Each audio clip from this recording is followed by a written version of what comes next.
Hello again. I wasn't expecting to make a part two, but so long as I'm lying down for long periods, my brain kind of functioning in a low gear, not totally all there, but it is something that I've been wanting to say, and this seems like an opportunity to say it. Uh, on the 6th of December of last year, uh, a cousin of mine passed away after, I think, an 18-year journey through four different types of cancer. The struggle finally came to an end. And just a couple days after Christmas was a memorial service for her. And I had been asked to say something at the memorial, but I was sick, so I didn't actually speak up while I was there. I was trying to stay out of the way, stay as peripheral as possible. But I put the effort into thinking of something to say, and I thought it was a nice something, and so I'm going to say it now, just so that I can have. What are we doing? All right. Sorry. So, one of my earliest surviving memories of Sarah, which I've never shared with anybody ever before this moment, was up in the mountains, as many of them were, and all the cousins were together, and I was about 10 ish, so I think she would have been 5 or 6 ish. Uh, so we were all a party of us gathered together, all these young cousins in the meadow that's in front of the house, downhill from the house. And they're taking a picture of us. And so we're all lined up, a clump together. And, it's like herding cats. They're just trying to get us to take a picture. And I look over and I notice Sarah.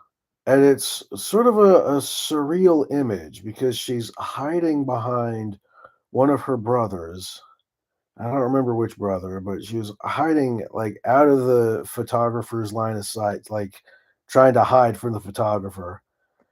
And she was smiling, but she was crying. I could clearly see tears coming down her face, and she was still smiling. And it sort of stuck in my mind as a memory uh, uh, because it made me think, uh, yeah, it makes sense.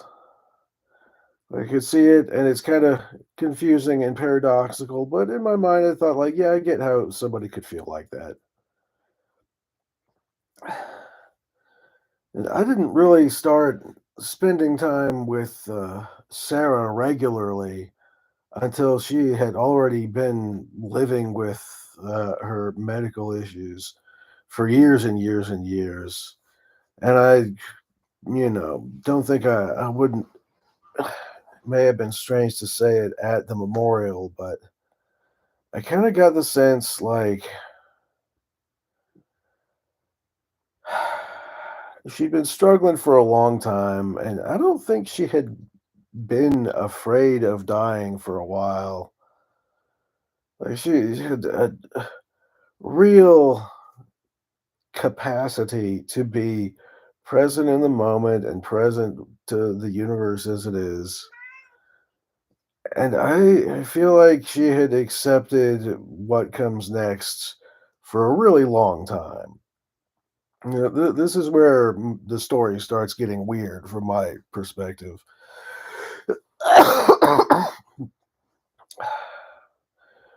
So, many of you know Sarah. Many of you who do know Sarah uh, uh, know that she was an empath. She's very empathetic, very emotionally sensitive, very keen to picking up, the emotional issues of people around her, which was an interesting moral dilemma because it created this sort of moral imperative of when I was spending time with Sarah to not be sad. It's like, if because if I'm sad, it's gonna make her sad. I want her to have a good time. I have this, I'm a moral obligation to just shut off my sadness. I got pretty good at it, and it worked pretty well, and we had a lot of really good times together, and I feel like she would have appreciated just because she's so sensitive to drama. I think Sarah appreciated, you know, drama-free anything. She liked her drama in Tolkien form. Other than that, she's very undrama-ish. But it's weird because I feel like I haven't been openly sad. Like, I haven't been aware of having the mental state of being sad since she passed away. And it's weird that because I would think that I would feel that way. And if you look around my house, it looks like, wow, gosh, somebody depressed is staying here. Even my therapist, this guy I see regularly. Last time I come in, he goes, "Geez, what happened to you?" I mean, in therapist clinical terms, we're like, "Man, you look like hell."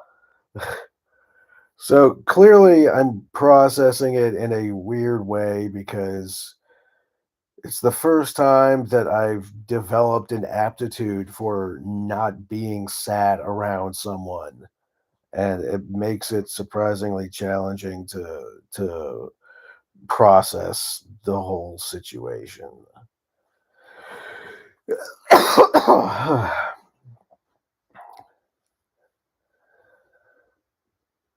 That's pretty much all I had this time around. I'm gonna try. I don't want to make videos unless I think they'll be interesting, and a lot of these video ideas aren't interesting. But